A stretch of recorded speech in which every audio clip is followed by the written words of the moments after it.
And this year, in 2018, our Christmas offering is going to be centered on 3 primary missional areas. So one, we're going to center on international missions, we're going to center on domestic mission, and then we're going to focus in on children and youth.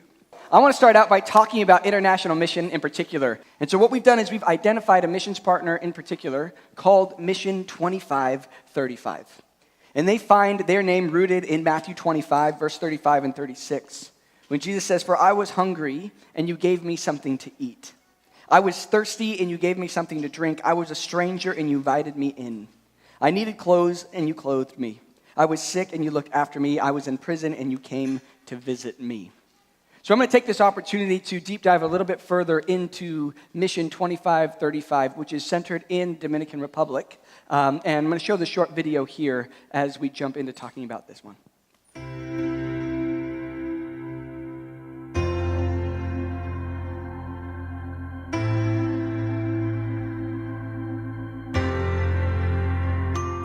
The Dominican Republic is a country full of significant needs. The longer I'm here and the more I understand the culture, the more I understand the great physical needs of this land only reflect the deeper needs for soul change. People are searching for clean water, for medical care, and ways to provide for their families. But truly what they're searching for is hope. While this is a daunting and somewhat discouraging scenario, it is also filled to overflowing with the opportunity. We're growing in our love for the people and our passion to make a difference in their lives. It's been our vision from the beginning to introduce people to the great news of the gospel by walking alongside of them and meeting them in their need. When they come to the church to receive clean water, they will also learn about the living water and the bread of life. You see, Matthew 25, 35, and 36 tells us that we have opportunity every day to care for others who are in great need, to go beyond ourselves and make a difference, to do the common, decent thing. It is the result of having a life changed by Christ. As we respond to the gospel call to care for the least of these, we are engaging in offering hope and life to them. Through meeting the needs such as clean water, or education, employment, food provision, and medical care, we have the opportunity to introduce people to Jesus. Why are we taking on such a comprehensive plan? Because we believe that God will use it to engage the people's hearts. We will reflect Christ to a broken world, and as God graciously provides, have the opportunity to share the good news of Jesus. We will earn the right to be heard. We will see God begin to work, and indeed we are already seeing God work in incredible ways in transforming people's lives. Already, the local leadership is remarkable, and someday, when the non-local staff of Mission 2535 is no longer here, we believe this sustainable community will remain and thrive because it's not our model. It is the model Christ invites us to, and if it's His plan, we believe that He will do a great work here that will transform not only individuals, but ultimately a whole country. Who knows what great things God has planned. We are just thrilled to be a part of His plan and to live beyond ourselves and make a difference.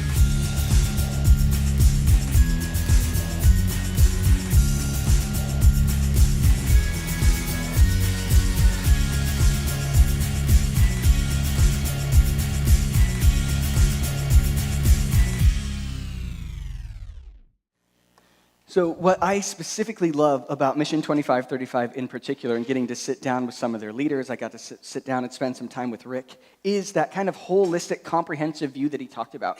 So what you didn't fully pick up on there is what they are doing is they are starting businesses, actually, in the DR. So they have chicken farm, they have hydroponics, they have thousands and thousands of tilapia. So what they are doing there on a very base level, one is they are bettering their community by creating jobs, by giving services to that community. Then by doing that, they are also creating livelihood and jobs for those individuals that are serving and working in those various industries that they're creating. But then what I love on top of it, those companies are creating additional revenue beyond those salaries. And M2535 is committed to using that revenue then for church planting in the DR, and they're training up church planters, and they've already started over 4 different churches. It's that full holistic view when we talk about being part of the renewal of what God is doing in a holistic view of job generation and creation of a community. As much as money is a needed resource, of course, to make this happen, they are in need of hands, in need of help, especially in terms of short-term missions trips from communities. And so we are aiming to take a team here from the church, of anybody here that is interested,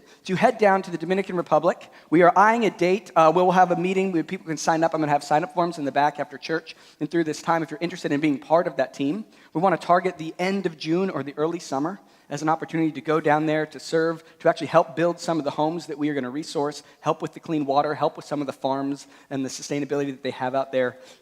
Another thing I love, they're open to kids coming on this trip and helping out. They don't provide childcare, so your kid has to be old enough to, grab a hammer or help out, but you certainly could bring children as well. So we're really excited as a church to develop an ongoing partnership to build sustainable communities in the Dominican Republic through Mission 2535. The next portion I do want to talk about from our Christmas offering is domestic missions, which we are centering largely through those monies going through two entities. One, it hits home with Renew Queens through our Community Development Center that we have.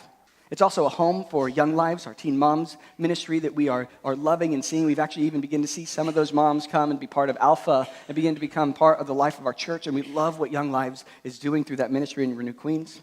We've in particular focused in on family and the arts because that's where God's been creating momentum lately. So we have been having art classes for kids, music classes for kids. We've had parenting seminars. We're hosting La Leche community groups, and we've had different forms of recovery groups as those folks that have need within the community can come in and use that space. And it's our desire to be able to continue to give that space away for free as much as we can, or on a sliding scale to other missional components and people who have like a shared vision for what we're trying to do.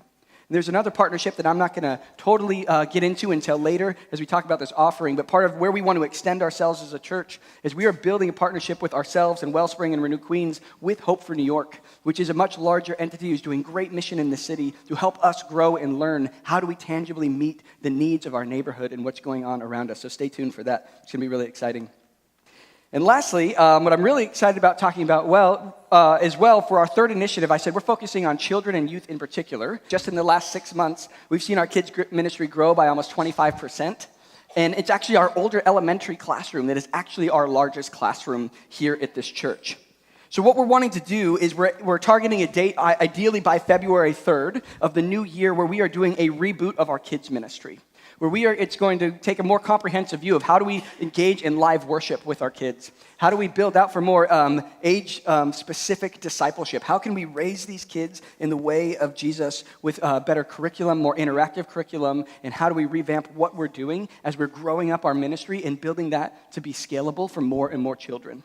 I also believe that this is actually the first step in the way it's framed out and structured that's not only going to bring life to all of our kids that are here now, but even begins to build out pathways for what it looks like for middle school ministry and high school ministry to take place and to thrive both here and at Renew Queens. So we're really excited about that. And this offering is going to run from now until the end of the year. We are seeking $30,000 to fund these initiatives. You can give online, probably the easiest and simplest way. You go to wellspringchurchnyc.com, there's a giving page. There, when you select to give, there's just a drop-down that'll say the 2018 Christmas offering. And any funds you give that way will go directly 100% toward the Christmas offering. Additionally, if you want to give via an envelope, that's cash, that's credit, that's check. Checks go out to wellspringchurchnyc.com, or not .com, just wellspringchurchnyc. And you can fill those out, drop in a bucket here. We also have a bucket in the back of the church. Just put in the memo line, either on the check or on the envelope, that you'd like those funds to go towards a Christmas offering. We'd be happy to allocate those towards Christmas offering. And we also do actually have the option of giving via gifts of stock. For those that are interested in that, you can go to our webpage, find out a little bit more, or you can email directly to our accounting, which is accounting@wellspringchurchnyc.com. I know some folks desire to give that way, especially for these additional funds at the end of the year. Lastly, I'm committed to, with our board, that every dollar that we raise that goes over this $30,000 for our Christmas offering will go directly toward our benevolence fund. And I realize some of you may not even realize that our church has a benevolence fund. Benevolence is monies that we're giving out to people who are struggling or people that are placed in need or they've hit a hard time. And it's something that we have deacons in our church, Steve and Susan Koch, that are overseeing that ministry each year. That's also coupled with another ministry we have of financial counseling that we offer for free each year. So all the monies that we receive over and above the $30,000 are 100% going to go towards building up financial counseling and benevolence for those that are in need in our community. But look, as we're going to jump into this, and we're actually centering a lot of our conversation today around what it means to be good news to the poor and good news for the world around us. I just want to challenge us as a church as we come into year end, and there's all these entities, and there's all these things that are asking for money and challenging your heart on what you're giving to, that you take some time personally as a family or on your own and consider what you might give as the year comes to a close. Where have you given to the church? Because giving to the church is different, first and foremost, and I'm talking about tithes and offerings. That's a heart place. That's a lordship issue. That's a first and foremost sowing into and trusting that God has a better plan and interest at heart with your finances. Consider what you might give at the year end and how you might look to how you might grow in your generosity in the new year. And then I would say take additional time, and we're actually going to lay out something specific, a dinner and a table liturgy, in fact, that you'll be able to spend additional time in community to then pray into and consider over and above that what you might give to this Christmas offering for 2018 for how we are longing to see the expansion of the work of God in the world and in our city and through our children.